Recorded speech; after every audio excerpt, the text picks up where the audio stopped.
Midnight. Join me as we explore one of the most unsettling cases ever documented in American history. Before we proceed, please take a moment to share in the comments where you're hearing this and exactly what time it is where you are. We're curious to know from which locations and at which hours these chronicled events reach their audience. 020, Springfield, Illinois endured an exceptionally brutal winter in 1866. Heavy snow blanketed the prairie around the growing settlement, creating an illusion of peaceful stillness that masked the terrible events occurring just outside town. Though Springfield wasn't as remote as many frontier communities, it still possessed that distinctive quality of post-Civil War American towns where everyone knew everyone else, yet dark secrets could hide in ordinary places. 055, records from Sangamon County indicate that during that winter, an unusual number of travelers vanished along the roads heading north from Springfield toward the scattered farming communities across the Illinois prairie. Initially, authorities attributed these disappearances to harsh weather conditions, opportunistic criminals, or simply the inherent dangers of frontier travel. 117, with government systems still being rebuilt after the war, officials kept only minimal documentation of these reports. Sheriff Thomas Blackwood, who had assumed his position in 1865, recorded in his personal ledger that 15 separate missing person inquiries were submitted between November 1866 and February 1867, a notably elevated figure, even considering winter conditions. 144, a modest notice appeared in the December 18, 1866 edition of the Sangamon County Gazette, suggesting that travelers exercise extra caution when venturing beyond town and inform acquaintances of their intended routes before departing. This subtle advisory represented the full extent of official response to the disappearances during that period. 209, the northeast routes from Springfield proved especially treacherous. The landscape shifted between open prairie and patches of woodland, with farms positioned intermittently along the main thoroughfares. Travelers frequently encountered unexpected snowstorms or obstacles that compelled them to seek refuge with nearby families. 231, most homesteaders willingly provided assistance to strangers. It was considered a moral duty on the frontier to aid those in difficulty. This widespread expectation of neighborliness would later prove to be ideal concealment for the activities at the Mercer homestead. Positioned approximately 7 miles northeast of Springfield proper, the Mercer property stood at a convenient crossroads where wayfarers regularly sought shelter during bad weather.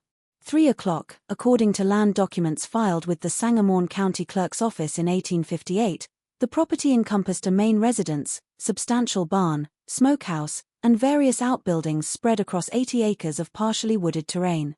The location served farming purposes well, while also accommodating darker intentions.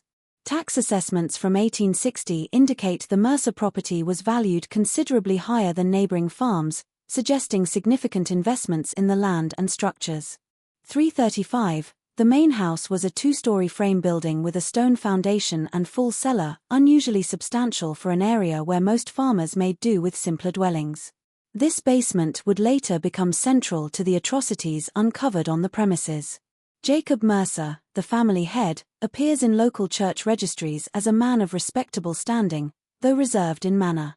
404, his name is recorded in the membership rolls of Springfield's Third Presbyterian Church between 1859 and 1862, after which his attendance apparently stopped. Contribution records indicate modest but regular donations during that period, suggesting he wished to maintain community standing. 426, his wife Sarah reportedly kept to herself, rarely visiting town except for necessities.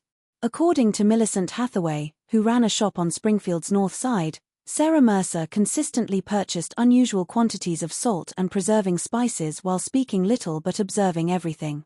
Mrs. Hathaway also mentioned that Sarah often requested particular items delivered by the regular supply wagons from Chicago. 458, items such as specialized knives and meat hooks that seemed excessive for a family operation. Their 3 adult sons Ephraim, Caleb, and Josiah, along with daughter Rebecca, helped with the family's apparent farming and butchering business. County Fair records from 1863 show Ephraim Mercer received an award for butchery excellence, a skill that would acquire sinister meaning given later discoveries. 527, Caleb and Josiah, twins born in 1841 according to the family Bible later found on the property, were locally known as capable trappers and hunters. Rebecca, born in 1845, was described by those few who encountered her as remarkably quiet, with eyes that seemed to notice everything. The few neighbors they had observed that the Mercers were known for welcoming travelers, offering meals and lodging to those passing through. 556, Martin Calloway, whose farm sat 2 miles east of the Mercer property, told Sheriff Blackwood that folks always spoke well of the Mercers for taking in strangers during bad weather. He added, however, that he found it odd how many of those assisted were never seen again in the area, though he admitted not thinking much about it at the time. 619. What nobody questioned was why so few travelers who stopped at the Mercer farm seemed to complete their journeys. The documents underlying this account were discovered in 1962 during renovations at the old Sangamon County Courthouse, where a sealed wooden box was found hidden beneath a section of flooring. 642. Inside lay the journals of Sheriff Thomas Blackwood, who served Sangamon County from 1865 to 1869, along with various testimonies, sketches, and official reports that had been deliberately removed from public records. A yellowed note accompanied the box, stating simply, "May God forgive us for burying this truth, but some horrors are too great for the public conscience to bear." 710. The handwriting on this note was later identified as belonging to Judge Hiram Winters, who presided over the Sangamon County Circuit Court from 1867 to 1880. His decision to conceal rather than destroy these records suggests a troubled conscience, wishing to shield the public from knowledge of these events while preserving the truth for some future acknowledgement. 735. The box contained over 300 pages of documentation, including Sheriff Blackwood's daily journal entries concerning the case, transcripts of interviews with witnesses and the accused, medical examinations of evidence, detailed inventories of items found on the Mercer property, and correspondence between officials about case handling. 8 o'clock. Most disturbing were several daguerreotypes showing the Mercer property, including images of the cellar rooms and smokehouse that leave little doubt about the nature of activities conducted there. The truth about the Mercer family might never have emerged if not for the determination of one man, James Wellington, a Boston merchant whose brother William vanished while traveling through Illinois in December 1866. 828. According to Wellington's correspondence with Sheriff Blackwood, included in the discovered documents, his brother had written to say he would be staying at a hospitable farm northeast of Springfield before continuing to Chicago. That was the last anyone heard from William Wellington. 846. The letter, dated December 12, 1866, contains what would later prove a crucial detail. William mentioned that the family had offered him extraordinary hospitality and that the lady of the house prepares the most flavorful stew I have encountered in my travels. He also noted that the family's daughter was peculiarly attentive to his comfort, insisting on preparing his room herself. 910. James arrived in Springfield in April 1867, determined to trace his brother's final steps. His inquiries led him to Sheriff Blackwood, who initially seemed reluctant to pursue the matter vigorously. According to Wellington's journal, also preserved in the courthouse records, the sheriff dismissed his concerns. 932. Your brother wouldn't be the first man to disappear in these parts, especially after the war. Men go missing. They start new lives. They meet unfortunate ends. That's the nature of the frontier. But Wellington persisted, offering a substantial reward for information about his brother. This reward prompted a local farmhand named Elijah Parker to come forward with disturbing information about the Mercer family. 10 o'clock. Parker, who had briefly worked for the Mercers during the 1866 harvest season, reported peculiar behaviors that had caused him to quit after just 2 weeks. According to his sworn statement, he had been strictly forbidden from entering certain parts of the property, particularly the cellar beneath the main house and a section of the barn that remained perpetually locked. 1022. On one occasion, he claimed to have heard what sounded like moaning coming from beneath the floorboards. But when he mentioned it to Ephraim Mercer, he was told it was just the wind playing tricks and was promptly sent to work in the farthest field for the remainder of his employment. Parker also recounted an incident that had particularly disturbed him. 1045. One evening, returning to retrieve a forgotten tool after the family believed he had left for the day, he observed the Mercers gathered around their dinner table. They ate with an unusual fervor, his statement reads, tearing at the meat with their hands and making sounds of pleasure that seemed almost obscene in their intensity. When he accidentally made his presence known, the family reacted with alarm bordering on panic, with Jacob Mercer physically escorting him from the property while the others hurriedly cleared the table. 11:14. Most disturbing was Parker's account of the family's eating habits. Mercer claimed they preserved most of it for sale in town, but I never once saw them deliver meat anywhere during my time with them. Parker also mentioned a strange odor that sometimes emanated from the smokehouse, not like any pork or beef I've ever smelled, but sweeter somehow and with an undertone that turned my stomach. 11:38. He reported that on one occasion he had glimpsed inside the smokehouse when Caleb Mercer opened the door and saw what appeared to be unusually shaped cuts of meat hanging from the rafters. They ate prodigious amounts of meat, his statement reads, far more than any family of their size could require. When questioned about this, Caleb told him they were specially prepared venison haunches for a wealthy client in Springfield. 12:05. Parker's testimony also included the observation that the Mercers received an unusual number of travelers seeking shelter, particularly in bad weather, but that these visitors were invariably directed to sleep in a specific guest room adjacent to the main family quarters. He noted that on at least 2 occasions, he arrived for work in the morning to find that overnight guests had departed early, though no one had seen or heard them leave. 12:34. Armed with Parker's testimony, Wellington convinced Sheriff Blackwood to at least question the Mercer family about his brother's disappearance. On April 18, 1867, Blackwood rode out to the Mercer homestead, ostensibly for a casual inquiry. What he found there, according to his journal, seemed unremarkable at first. 12:58. The Mercer place is well kept, if isolated. Jacob Mercer received me cordially enough, though his wife remained silent throughout my visit. When shown the daguerreotype of Wellington's brother, they denied having seen him, though they acknowledged that travelers frequently sought shelter with them. Blackwood noted that the family seemed tense during his visit, particularly the daughter Rebecca, who kept her eyes fixed on her father throughout our conversation, as though awaiting signals of some kind.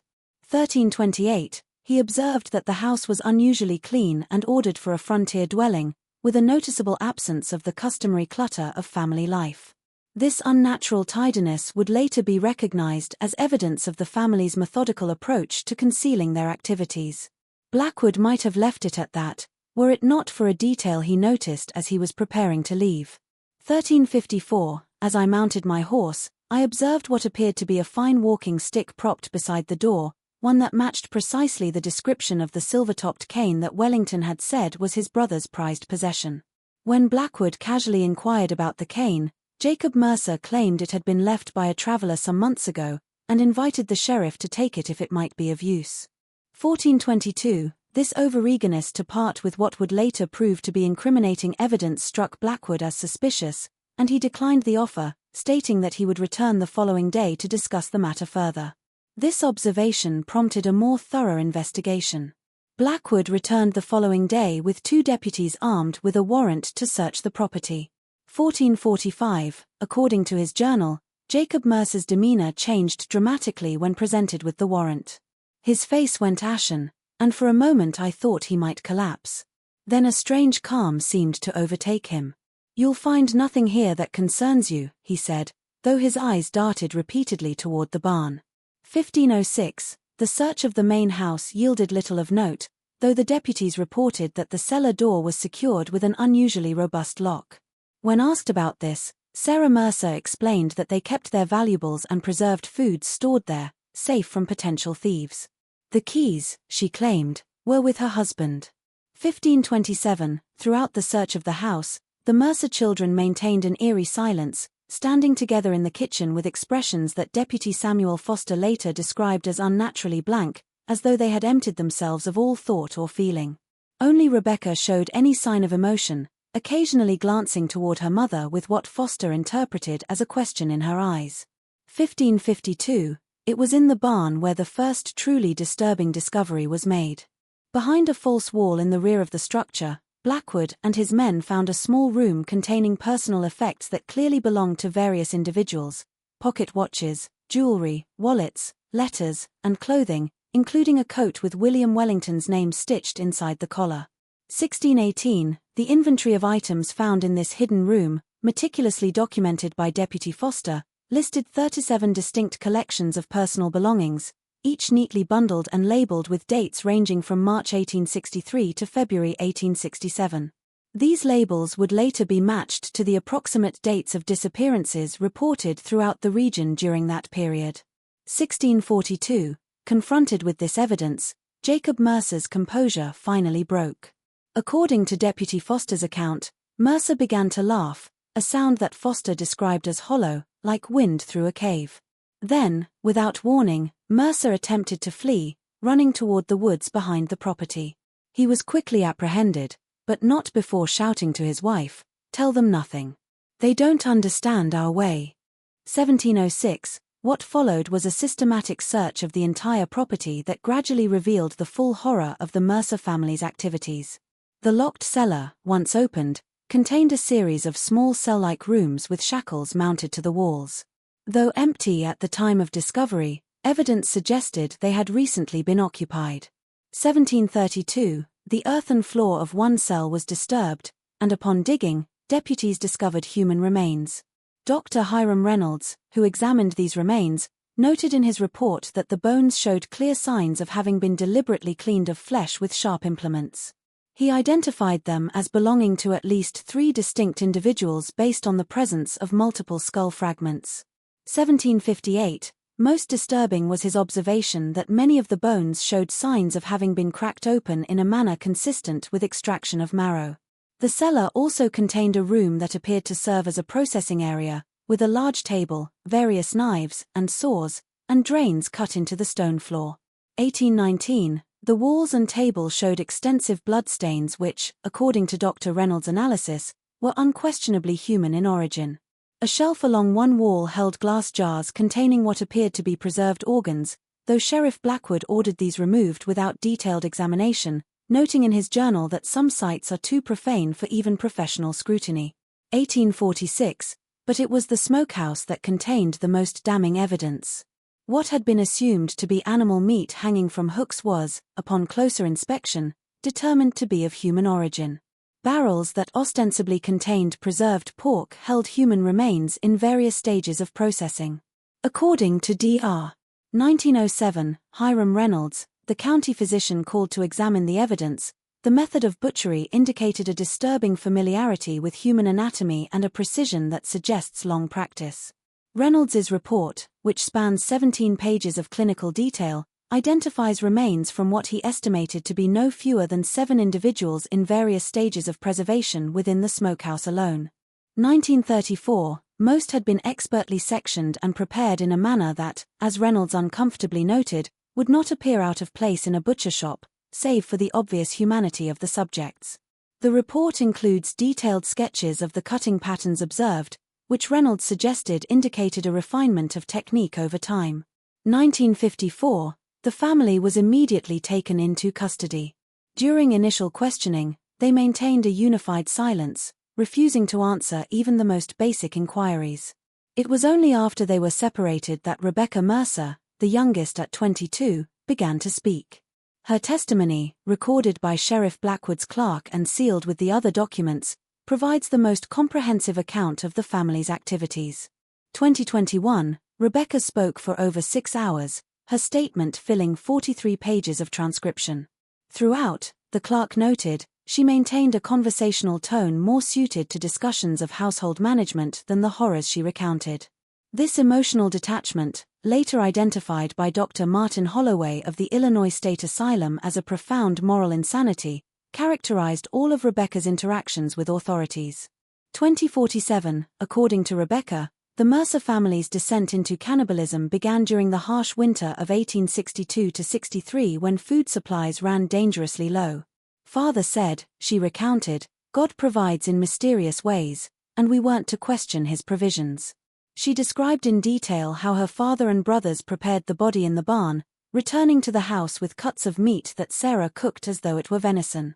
2114, Rebecca claimed that she and her mother were initially unaware of the source, though she admitted that there was something different about the taste that I found curious, but not unpleasant. When the truth was revealed to them, Rebecca stated that her mother wept for an entire day before apparently accepting the situation.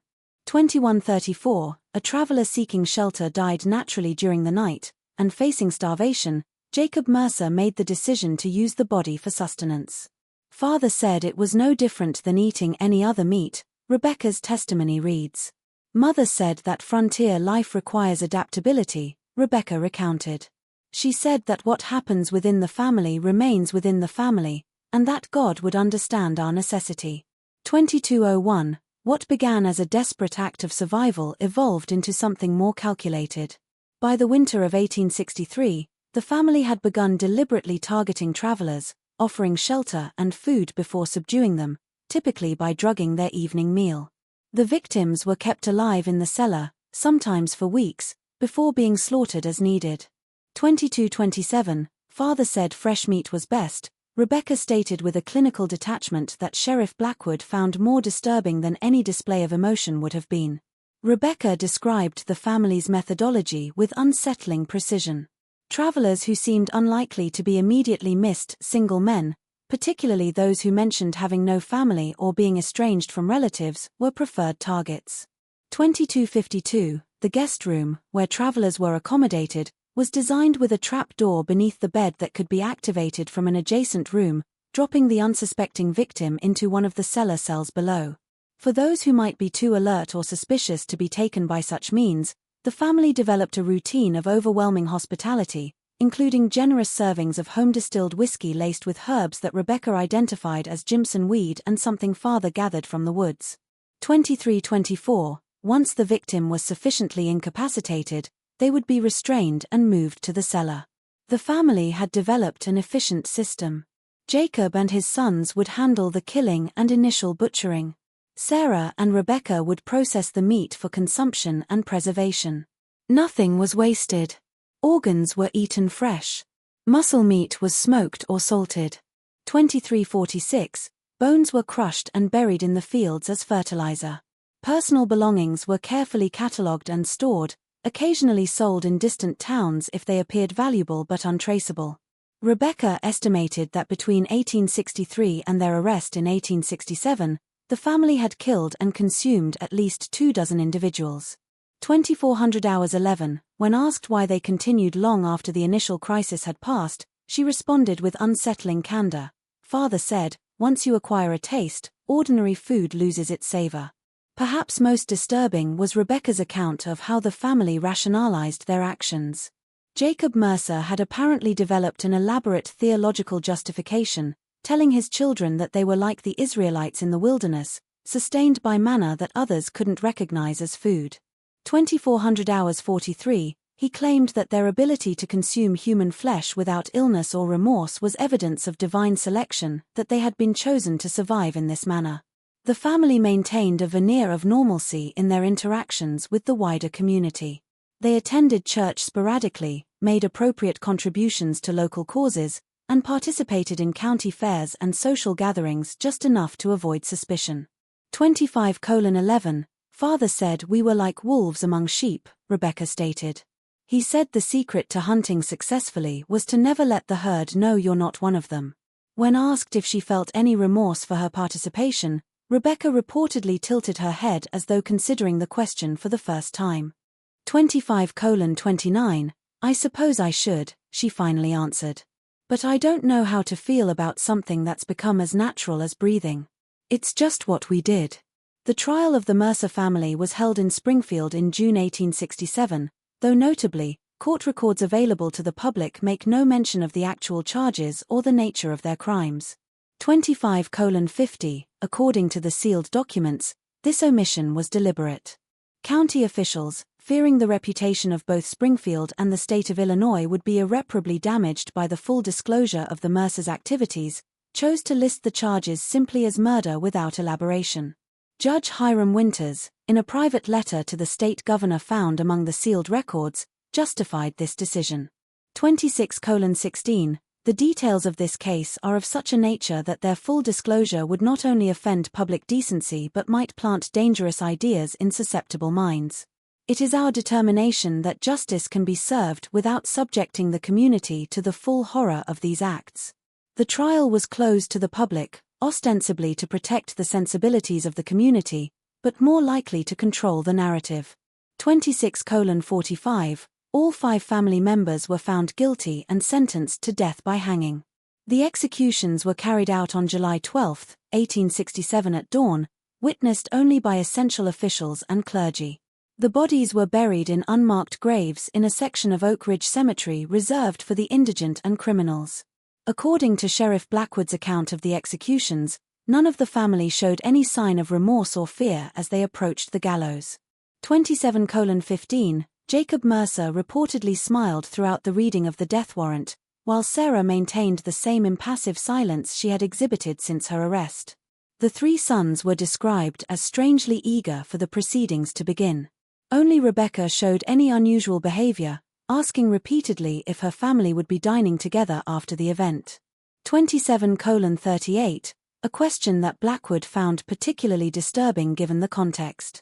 The courthouse records include a brief statement allegedly made by Jacob Mercer just before the hood was placed over his head: "You hang us for living as nature intended. Your children's children will understand our way when their hunger grows deep enough." 27:59, whether these were actually his last words or an embellishment added later is impossible to determine. Following the executions, Sheriff Blackwood oversaw the burning of the Mercer homestead. Every structure on the property was razed to the ground, and salt was symbolically spread over the earth, a practice usually reserved for traitors in earlier times. 28:22, according to Blackwood's final entry regarding the case, "It is my fervent hope that grass never again grows where that house stood, and that the memory of what transpired there fades from the minds of all who know of it." The burning was described in detail in Blackwood's journal. He noted that the fire seemed to burn with unusual intensity, particularly the smokehouse, which emitted a stench so foul that several deputies were overcome. 28:52, he also recorded a peculiar observation. As the main house collapsed, a sound like distant screaming seemed to emerge from the cellar, though by then the structure was entirely engulfed and no living thing could have remained within. His wish for erasure was largely granted. The case of the Mercer family was deliberately expunged from official histories of Sangamon County. 29:14, the few newspaper accounts that did report on the executions described the Mercers simply as murderers of the most depraved sort without detailing their crimes. Within a generation, the case was all but forgotten, surviving only as vague local folklore about a bad family that once lived northeast of town. The Springfield Daily Journal's coverage of the executions, dated July 13, 1867, consists of a mere 3 paragraphs, stating that justice has been served upon the Mercer family, whose crimes against their fellow man warranted the 29:50 extreme penalty. No details of these crimes were provided, and subsequent issues of the paper made no further reference to the case. This conspicuous absence of information in an era when newspapers typically reveled in the sensational details of criminal cases speaks to the effectiveness of the official suppression of the story. 30:13, county records from 1868 show that the land formerly occupied by the Mercer homestead was officially designated as unsuitable for habitation or agriculture and placed under county ownership with strict prohibitions against future development. Maps from this period show the area simply marked as county woodland with no indication of its history. 30:38, the discovery of the sealed records in 1962 briefly threatened to bring the case back to public attention. However, according to a memorandum found with the documents, the historian who first examined them, Dr. Eleanor Simmons of the Illinois Historical Society, recommended they be resealed and transferred to the state archives under restricted access. 31:00, some chapters of history, no matter how factually significant, serve no constructive purpose in the public consciousness, she wrote. The Mercer case is one such chapter. Dr. Simmons's private papers, discovered after her death, reveal that she spent several sleepless nights after reading the Mercer files. "I find myself unable to look at meat without questioning its origin," she wrote in her journal. 31:26, and the faces of strangers on the street now seem to hold possibilities I never before considered. Some knowledge once acquired cannot be unlearned, and the human mind is not equipped to carry such burdens without cost. The records were indeed resealed and transferred to the Illinois State Archives in Springfield, where they remained under restriction until they were allegedly lost during a reorganization of the archives collection in 1968. 31:55, All that survive are the notes Dr. Simmons made during her brief examination of the materials, which were discovered among her personal papers after her death in 1965. These notes form the basis of this account. The circumstances surrounding the disappearance of the original documents remain mysterious. 32:18, according to archive records, they were stored in a secure section requiring special authorization for access. Yet during a routine inventory conducted in early 1968, the entire box containing the Mercer case materials was found to be missing. An internal investigation concluded that the documents had likely been misfiled during a recent reorganization, but they were never recovered. Dr. 32:43, Victor Appleton, who served as state archivist from 1961 to 1970, made reference to the missing files in his retirement interview with the Springfield Historical Review. When asked directly about the Mercer case, he reportedly became agitated and ended the interview abruptly. The interviewer noted that Appleton's final comment was, "Some things are better left in the dark." 33:10, not everything needs to be remembered. Perhaps the most chilling aspect of the Mercer case is not what is known, but what remains unknown. Rebecca Mercer's testimony suggested that the family occasionally encountered travelers who shared their proclivities, individuals who, in her words, understood the higher purpose of what we did. 33:32, she hinted at a wider network of similar families across the frontier, though she provided no specific names or locations. Whether this was truth or a desperate attempt to distribute responsibility remains uncertain. In one particularly disturbing passage from her testimony, Rebecca described a traveler who stayed with the family in the summer of 1865, a man she identified only as Mr. 33:57, H. from Missouri.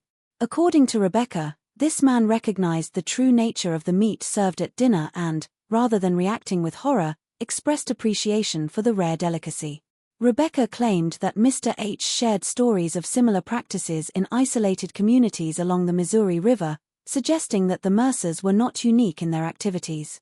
34:23, Sheriff Blackwood apparently attempted to follow up on this information, sending inquiries to counterparts in several Missouri counties regarding missing persons and unusual homesteading families.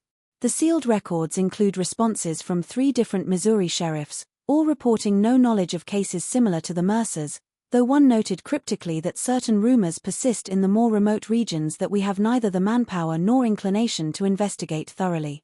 34:54, what is certain is that the years following the Civil War saw an unusual number of disappearances along the main travel routes of the Midwest, many of which were never resolved. How many of these might be attributed to families like the Mercers is a question that haunts historical researchers to this day.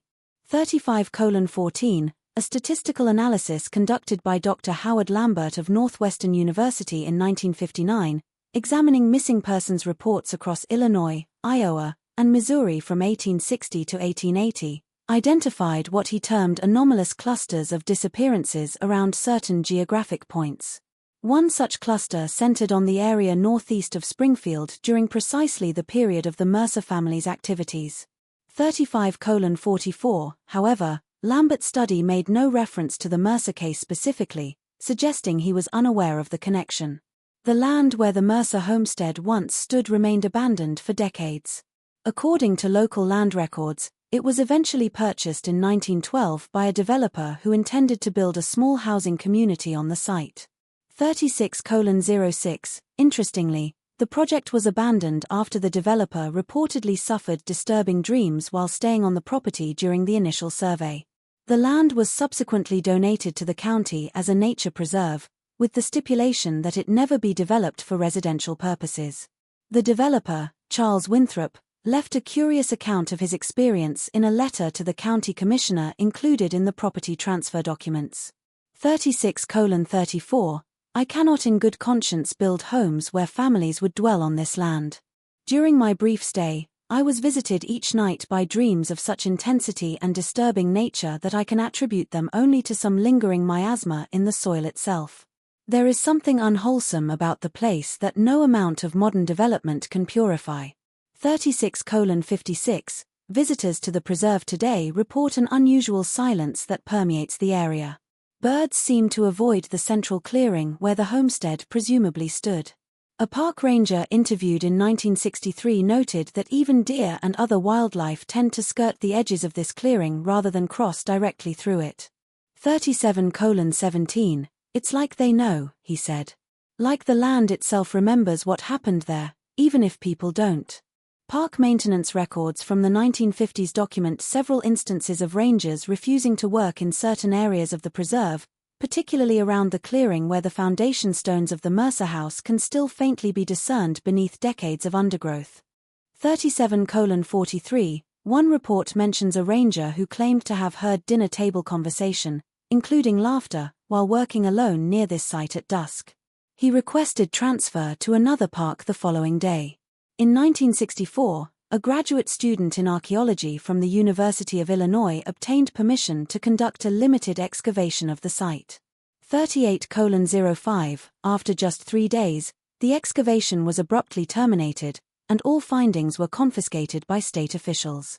The student's academic advisor would later claim that the project was halted due to irregularities in the permit process. But rumors persisted that the excavation had uncovered human remains in such quantities that authorities feared public disclosure.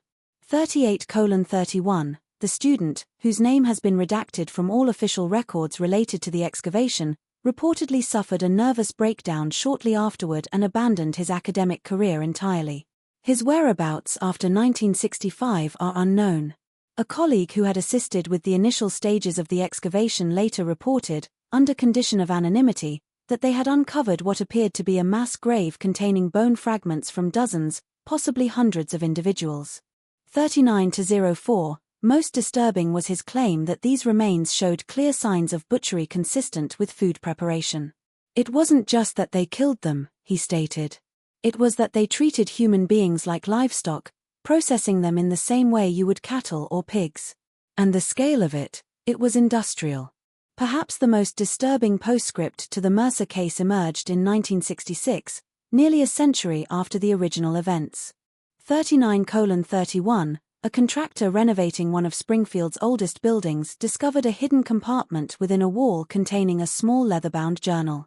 The journal, which was briefly examined before being confiscated by an unnamed government agency, reportedly belonged to a contemporary of the Mercers who identified himself only as a friend of the family. 39:54, according to the contractor, who spoke on condition of anonymity, the journal detailed culinary recipes of an unspeakable nature and contained a crude map marking locations across Illinois, Missouri, and Indiana with small crosses and the notation like mines. The contractor claimed that after reporting his discovery, he was visited by men claiming to be from the State Historical Society, who confiscated the journal and warned him never to speak of it. 40:23, his decision to share the story anonymously came only after he moved to another state. The contractor's account included the disturbing detail that the journal contained pressed flowers between certain pages, alongside what appeared to be small locks of human hair of varying colors. 40:43, the final entry, reportedly dated from August 1867, a month after the Mercer's execution, contained the cryptic statement, "Though they are gone, their feast continues through us." The family grows. The Mercer case represents a dark chapter in American frontier history, one deliberately obscured by those who felt society was better served by forgetting. 41:09, yet the question remains whether such forgetting serves to prevent similar horrors or merely allows them to recur unrecognized. The isolated homesteads of the 1860s have given way to the isolated suburbs and rural communities of today, where neighbors may still know little of what happens behind closed doors. In the decades following the Civil War, America's frontier mythology celebrated self-sufficiency and isolation as virtues. 41:41, the Mercer family's ability to exist largely independent of community oversight exemplified these supposedly admirable qualities while concealing the dark reality of what such isolation permitted. In this sense, their story serves as a disturbing counter-narrative to the romanticized vision of frontier life that dominated American cultural consciousness well into the 20th century. 42:07, perhaps the most enduring legacy of the Mercer family is the reminder that the veneer of civilization can be perilously thin, and that the most monstrous acts are not committed by supernatural beings, but by humans who have crossed a threshold from which there is no return. In the words of Sheriff Blackwood's final journal entry on the case, "I have looked into the eyes of those who have consumed their fellow man, and I have seen nothing inhuman there, only the terrible potential that resides in all of us when we decide that others exist merely to satisfy our 42:42 hungers." The site of the Mercer homestead remains unmarked on modern maps. The nature preserve that now occupies the land appears on official records simply as Northeast County Wilderness Area. No commemorative plaque explains its history. No tourist signs direct visitors to the location. It is, in every sense, a place that history has chosen to forget. 43:08, but the land remembers. Those who have camped in the preserve against park regulations report strange dreams of family dinners and the sensation of being watched from just beyond the campfire's light. Park rangers routinely find unauthorized campers packing up at dawn, ashen-faced and unwilling to explain their hurry to leave. 43:31, a journal entry from a hiker who spent a night in the preserve in 1958 described waking to the sound of a dinner bell clear as day, though there was no building in sight. The hiker reported feeling an overwhelming hunger more intense than anything I've ever experienced, accompanied by thoughts that I can only describe as not entirely my own. 43:54, the journal was found abandoned on a trail, its owner never identified.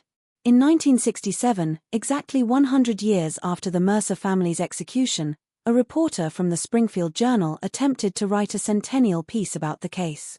Despite gaining access to some of Dr. Simmons's notes, his editor ultimately declined to publish the article, citing concerns about community standards. 44:19, the reporter, frustrated by the decision, allegedly left copies of his research with several colleagues before taking a position with a newspaper in California. None of these copies have ever surfaced publicly.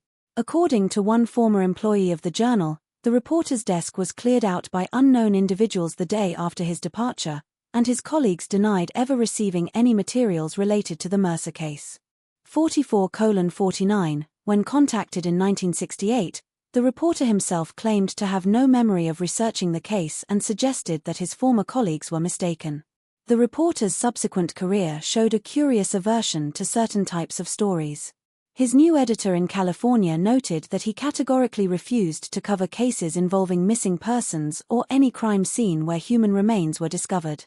45:15, when asked directly about this preference, the reporter reportedly suffered a severe migraine and was unable to continue the conversation. As with many historical horrors, the truth of the Mercer family has been systematically erased, buried, and denied so thoroughly that today, most historians of Illinois frontier life will insist no such family ever existed. 45:38, the official position of both the Illinois Historical Society and the Sangamon County Historical Association is that the Mercer case is an urban legend that combines elements of various frontier murder cases with imported European folklore about cannibalism. Yet, the nature preserve stands empty. The documents remain missing. 46:01, and occasionally, travelers passing through Springfield who express interest in local history report being told, usually by elderly residents, "Don't ask about the farm family from the war years. Some stories aren't meant to be told." In 1964, a local historian named Margaret Hollister attempted to include a brief mention of the Mercer case in her book on Sangamon County history. 46:26, according to her publisher's correspondence, this section was removed prior to publication at the insistence of an unnamed state official who threatened legal action if the material was included. Hollister later claimed that she received anonymous phone calls warning her to leave the Mercers in their graves and that her home was broken into, though nothing was taken except her research notes on the case. 46:52, perhaps they are right. Or perhaps, as James Wellington wrote in his final letter before returning to Boston in 1867, the greatest victory of evil is not in the commission of its acts, but in the conspiracy of silence that follows the collective agreement to turn away, to forget, to pretend that what happened could not happen and therefore never did. But it did happen. 47:18, and if we choose not to remember, we may be forced to discover it anew. A curious footnote to the case emerged in 1965 when a descendant of James Wellington donated his great-grandfather's personal effects to the Massachusetts Historical Society. Among these items was a small box containing what appeared to be a human molar wrapped in cloth. 47:41, accompanying the tooth was a note in Wellington's handwriting that read simply, "All that remains of William, recovered from that unholy place. May God rest his soul and damn theirs eternally." The next time you drive through the small towns of the Midwest, past isolated farmhouses and hospitality offered by strangers, remember the Mercer family of Springfield, Illinois. 48:06, remember that the most dangerous monsters have always walked among us, indistinguishable from those we trust until it's too late. And if you should find yourself traveling alone through Sangamon County as daylight fades and see a light burning welcomingly in a distant farmhouse window, perhaps it would be wiser to continue on and brave the night. 48:30, some hospitality comes at too high a price.